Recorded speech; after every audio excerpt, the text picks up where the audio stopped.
Now, when it comes to the Romans, for the Romans, the crucifixion was intended to be a public spectacle. It was not something that was done in private. It was not something that was done on the side. The intention of the Roman government was for anyone who was condemned to die on the cross, they needed to be made a public spectacle. They needed to be made an example to everyone who lived in Jerusalem and in Judea, so that when they see the horrific death that is given to this criminal, it will be a warning. It will instill fear in the hearts of all the people who watch the horrific, cruel death that the condemned person would experience. What's interesting is God has a way of using man to fulfill His purpose. Many times governments, people of authority, people of power become unwitting pawns in the hand of a mighty God. The Roman governments never would have ever agreed or ever understood that they were actually fulfilling biblical prophecy. They would never have comprehended that they were playing a role in the vast, beautiful display of God. The Roman government, they were just doing to Jesus what they did, but God used what they were doing to fulfill prophecy. And I'll tell you what I mean by that. Because the Passover festival, the celebration was unique. There were several ceremonies that were conducted during the Passover festival. And one of the ceremonies that was conducted during the Passover festival was what was called the Day of Atonement. And the Day of Atonement basically was when the entire gathering, the congregation of Israel will come together at the temple. And as they gathered there, they would confess their sins out loud.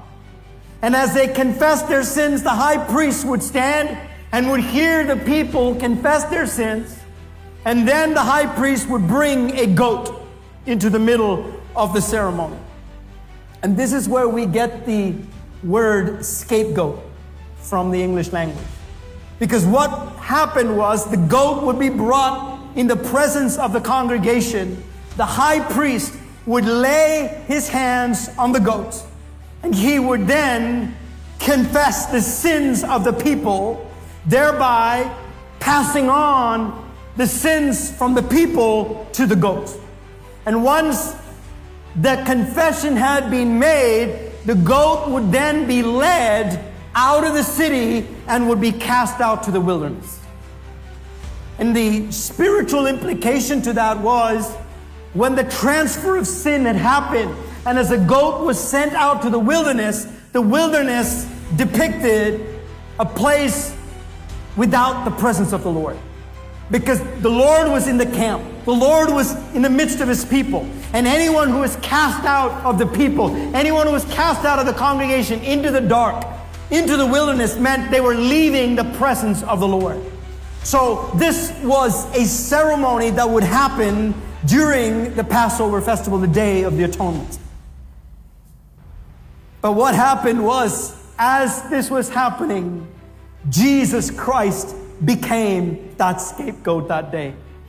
Why? Because Jesus was being led, because of the Roman way of doing crucifixion. They would parade the criminal, the prisoner, through the streets of Jerusalem so that it would be a warning to everyone that you don't want to do what he did. And as the Romans paraded Jesus from the center of Jerusalem to the outskirts of the city, they were actually fulfilling a prophetic prophecy that God had already made, that Jesus would be the fulfillment of the Lamb that would be slain. And Jesus became the Lamb that day who carried the sins of the world from inside the congregation to the wilderness outside.